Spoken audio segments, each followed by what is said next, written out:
The observation process is an essential piece of a differentiated evaluation cycle. This process includes 3 stages: a pre-observation conference, a classroom observation, and a post-observation conference. In this pre-observation conference, the teacher prepares the evaluator for observing the lesson by providing evidence of standards and rationale for the strategies used. All right, Kathy, I'm excited to come in your room today. Good. Tell me about what I'm going to see. Well, my students are currently reading Mockingbird, and what I want them to do is to be able to take a look at the theme of courage and use textual evidence to pull out characters that are courageous. Sounds great.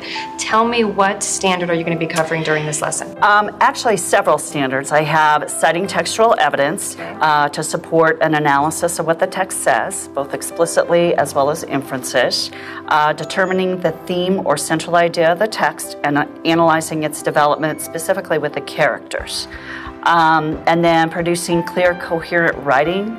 And they're also going to engage in collaborative discussions. So they're going to have to be able to speak clearly as well as listen. Awesome. So one of the things we've been really focusing on here at Becker Middle School is checking for understanding throughout the lesson as it progresses. Right. So what kind of checks do you have prepared? Well, with the All Right Round Robin, it's really easy for me to see where the kids are at. As I monitor and wander around the classroom and I'm looking over their shoulders, I'll be able to tell, if they're on the right track or if I need to pull them back and move forward from there. Sounds great. You have a lot of activities planned. How are you going to ensure that students collaborate? Accountability, individual accountability is key. So by using the All Right Round Robin, every student is accountable to the next student. So they have to respond and they have to be connected and they have to be able to communicate that both in writing and then when we do the peer share, because they share out their peers' response, they also are held accountable to their peers. Okay, awesome.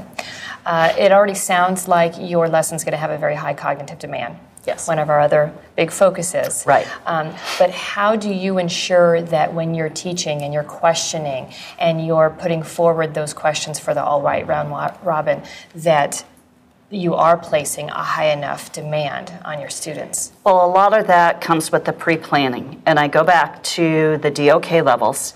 And when I'm formulating the questions, I use a PowerPoint as a guide. It's not the be-all and end-all, but those questions then help the students, first of all, so it's visual. Mm-hmm. And then I also go over it auditorially with them. But that way I can tweak any questions and be prepared as we go into the classroom looking for those higher levels. Okay. And do you feel like all of your questions are open-ended questions?